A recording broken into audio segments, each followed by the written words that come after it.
Now, let's talk about Prince Harry. Front page of all the newspapers today, or most of them anyway. He's recorded 2 new interviews ahead of the release of his new book, Spare. He's done one for American television and one for here. So his interview with Tom Bradby, which will air next Sunday night at 9 p.m. on ITV1. Here are just some of the things that he says. It never needed to be this way. The leaking and the planting. I want a family, not an institution. They feel as though it's better to keep us somehow as the villains. They've shown absolutely no willingness to reconcile. I would like to get my father back. I would like to have my brother back. Well, interesting to hear him say that he wants his father back, he wants his brother back. But can he get them back after some of the things that have been said, Brenda? I'm not making any judgment on either side, but things have been said. And is there a way back for any of them now? I think there is a way back. And with every family, all families have feuds, disagreements and fallouts for whatever reason. Some not even as serious as... You know, this isn't as serious as some feuds that I've heard, even, you know. But I think until you acknowledge, and I think that's what he's basically saying, I just want a little bit of an acknowledgement that you are aware that this happened to me, rather than just sweep it under the carpet, never complain, never explain. We get that, but a little acknowledgement from somebody can go a long way to them saying, OK, you understand, you appreciate what I've gone through. Things might not change, but just having an acknowledgement for me goes a long way to saying you're trying to heal a rift. But surely an acknowledgement or an apology is only relevant if the other person believes that something has been wrong. Yes, but there's been a lot that's gone on in the public eye that's been speaking about the whole family, but especially this couple. But Brenda, and I think if there was something publicly, somebody saying, OK, we acknowledge that you were treated in a not right way, just to say something simple like that would go a long way to saying, OK, thank you for acknowledging. It's like you can have a drink problem. Until you admit that you have a drink problem or a drug problem, you're not going to get better. But that's what I mean, Carol. The problem is his, right? The problem is Harry's. He's the one with the problem, right? He's the one who keeps going on about it and keeps trying to say, well, he doesn't say what he wants. That's the point. He doesn't say... acknowledgement that yes, but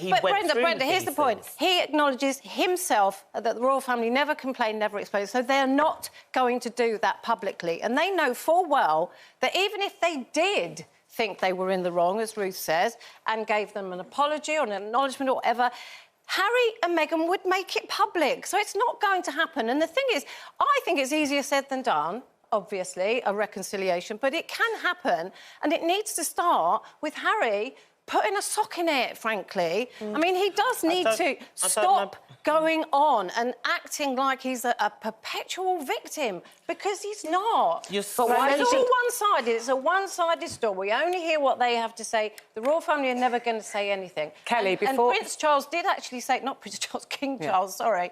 He did say the other day, I would take my son back in a heartbeat, and that was public. So, you know, what more does he want? And he said that in his speech way back in September, after the Queen had died. He said, I want to continue to express my love for Harry and Meghan as they continue to build their lives overseas. So he does mention them. He does say they love them. I mean, there's so much that goes on that we don't know about. I'm going to come to you in a moment, Kelly, but I just want to... We've both mentioned there the never complain, never explain motto.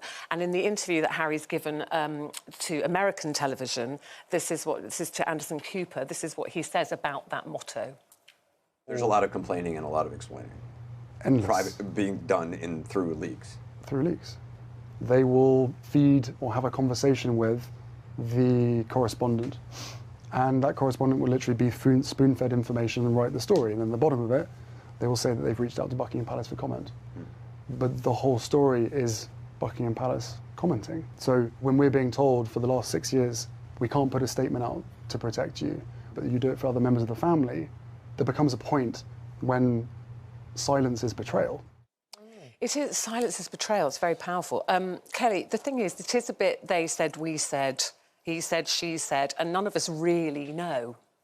So we're all trying to, make our minds up about what we think about what's going on in that family, but we don't actually know. It's what you believe and who you believe. OK. So Prince Andrew was at Christmas, wasn't he? He came to the service. So that's, for me, a huge olive branch from the family. He's allowed to come. He did stay way back, I noticed that, but he was there, wasn't he? And we know what Prince Andrew has been through. We know that publicly, and we could say we've only heard one side of the story. But in this situation with Harry, what I love about Harry is he's not only been... a lot of people have said, oh, all he did in the documentary was trash the royal family. That's actually not true. If you watch the documentary in its full and its entirety, you'll see that he was actually... what he's trying to do is highlight the things that are wrong with the establishment in an attempt to say, look, these are the things that have gone wrong. Can we fix them? Can we change the way we do things? Because historically, it hasn't worked. We've seen that with his mother.